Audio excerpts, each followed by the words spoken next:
Today I have another Chinese table clock or alarm clock. This time the clock is made by the well-known diamond clock manufacturer in Shanghai, China. And it is a day and date alarm clock with a fully functional calendar mechanism in here that I will show you when I let you look inside the clock. As you can see on the dial, it says Shanghai, China, so this was made in Shanghai, unlike Guangzhou, like my 5 Rams. Here's the back of the clock. It has a very typical Chinese movement in it, which I will get to. There is the setting teeth, I guess, for the calendar. This is for the day of the week. This is for the date, the number. So, what you may have noticed is that instead of Chinese, because it's a Chinese clock, it's in French and English, which is rather weird. I wonder what the original box advertised for this clock, if it was some kind of clock to take on your trip to France or something. But, as you can see, the date is incorrect. Today is the 9th of December, 2021, yep, and it says it's the 10th, so I'm going to fix that, and that gives me the perfect opportunity to show you the flipping mechanism. 11, 12, 13, 14, 15, 16, 17, 18, 19, 20, all that, so all that jazz. Has 31, of course, and let's get to the 9th. There we go. So now we're at the 9th. Thursday the 9th. And let me flip through all the day cards for you, because that's not too difficult to fix. So this is Jeudi, or Thursday. Vendredi, Friday. Samedi, Saturday. Dimanche, Sunday. Lundi, Monday. Mardi, Tuesday. Mercredi, Wednesday, and back to Thursday. So there's your tiny little French lesson. I took French for like 3 years, and my French still sucks. So anyway, let me show you the inside of this clock now while I was oiling it with the last of my clock oil. I need to go get some more. And here's the clock all disassembled.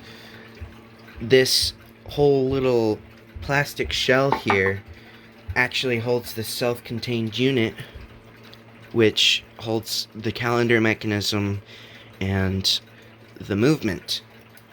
So to take the movement out, you need to unscrew the 4 screws on each side of this chrome piece here, and then very carefully lift off the plastic shell, because this metal piece here will come off, and the face stands on some little standoffs.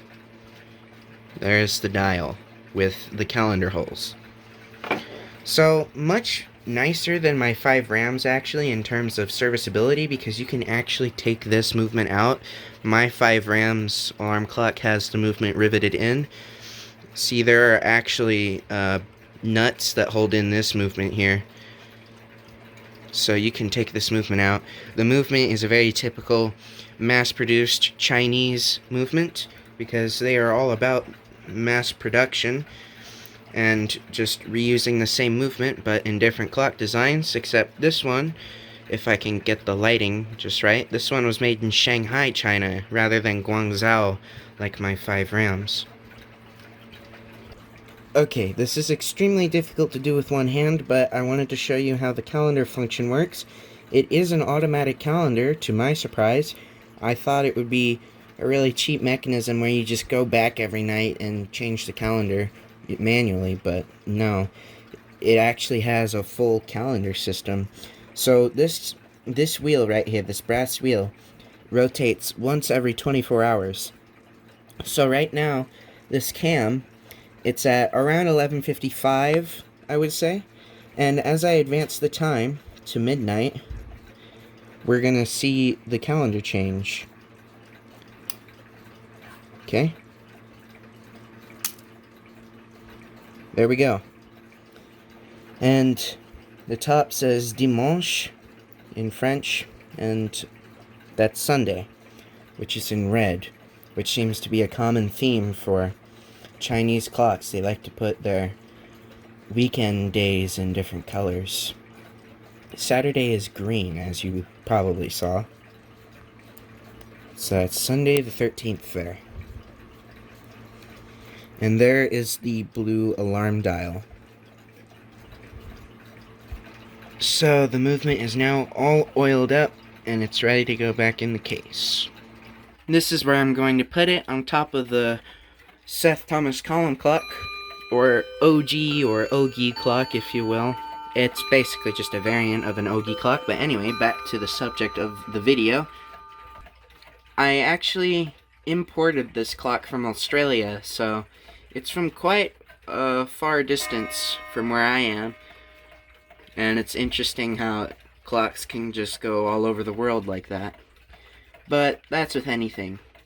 Also, the West Clock's Big Ben Style 9 is now barely visible. That's exactly what it deserves because of how bad it is. So now I have a little table clock on top of my column clock to tell me what day it is, because I cannot remember for the life of me what day it is, I guess. So yeah, that's cool. Oh, and I can talk to my French friends now and tell them what day it is as well. So that's nice, but I'll catch you later. I've got another clock coming, hopefully next week as well. It's one that I've actually been quite excited to own, so that'll be nice. I will catch you later.